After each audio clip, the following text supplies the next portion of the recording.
তুমি নবী আম্বিয়া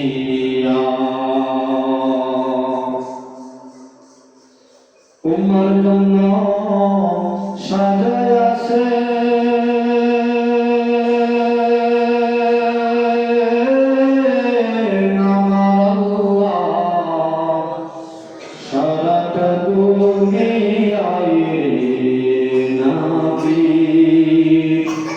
নবী তুমি নবী আম্বিয়া জান্নাতে ওই মালিক তুমি জান্নাত ফেরাইবা নবী জান্নাত ফেরাইবা কাউসারের মালিক তুমি গো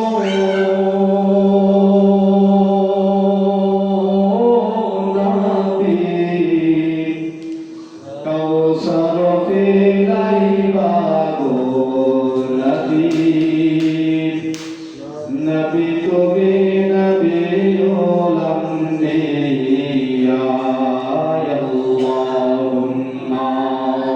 সাল্লি আলা সাইয়্যিদিনা মাওলানা মুহাম্মদ ওয়া আলা আলি সাইয়্যিদিনা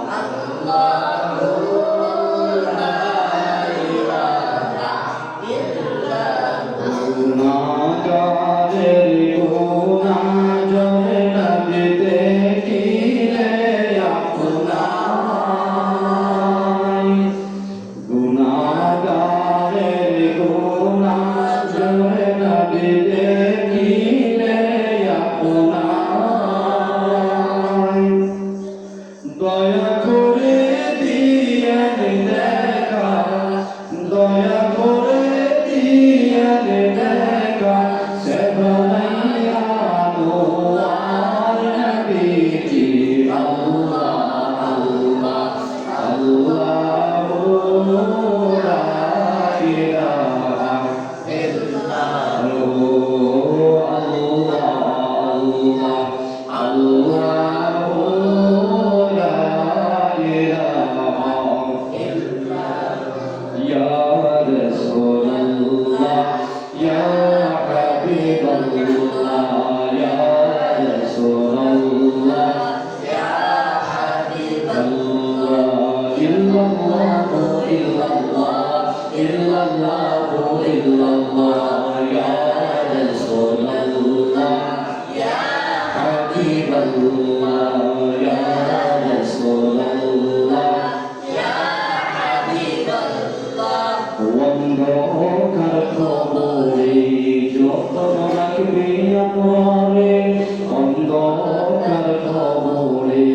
যখন রাখবে আমারে দিয়ে দেখা নবে পর্দা উঠাইয়া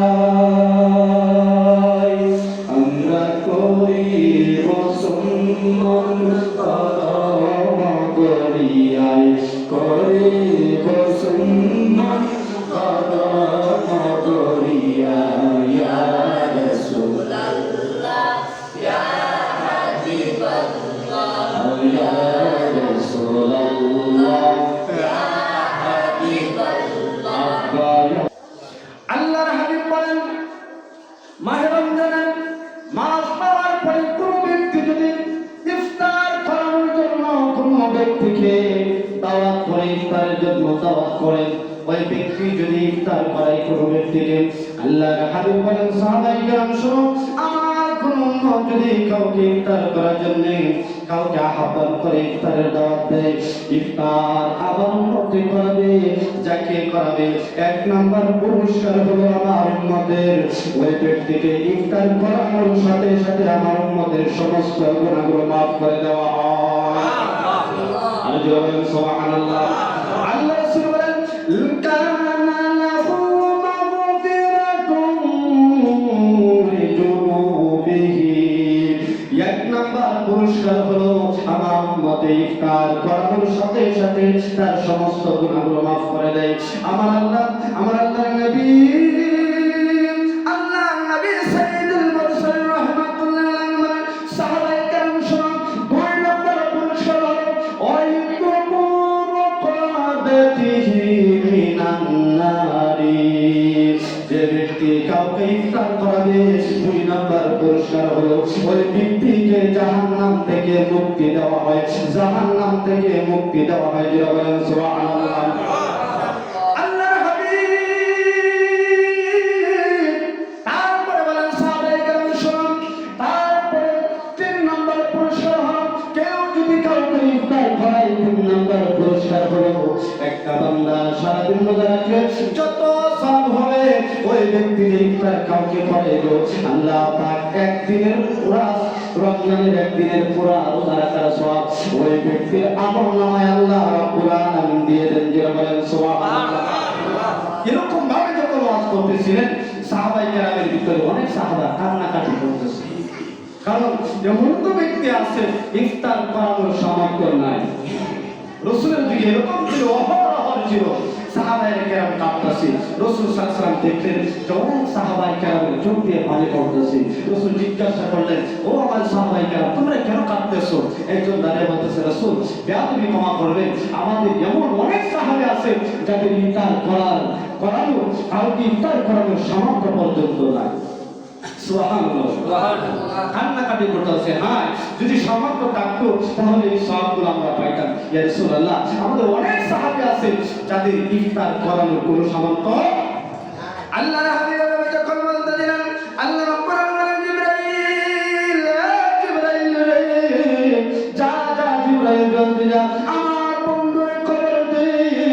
ও জিবরাইল খবর দে আমার বন্ধুর কোনো গরীব উম্মত যদি কোনো ব্যক্তিকে প্রথম অবস্থায় যদি এক পেয়ালা দুধ অথবা একটা খেজুর তার মুরাত্তিব একটা খেজুর, আল্লাহ রাব্বুল বলেন আমার বন্ধুরে খবর দে জিবরাইল।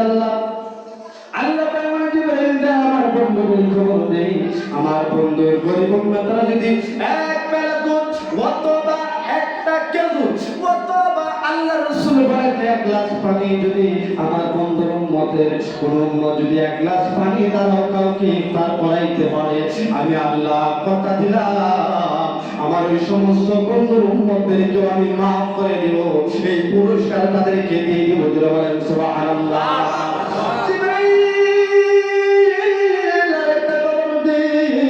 আমার বন্ধুর উম্মতের মধ্যে যদি কাউকে পেট ভর্তি করে খাবার খাওয়ায়, হাসরের দিন মুসিবতের দিন আমি আল্লাহ নিজের হাতে তাদেরকে কাউসার পানি পান খাওয়াবো। জিবরাইল রে এমন একটা পানি আমি হাসরের ময়দানে পান করাবো। আমার বন্ধুর উম্মতদেরকে এক বেলা পানি পান করলে 50,000 বছরের দিনের সমান। এত সময় তাদেরকে কোনো তৃষ্ণা পাইবে না, তারা জান্নাতে ঢোকা আগ পর্যন্ত আর কোনো পানির পিপাসা হবে না।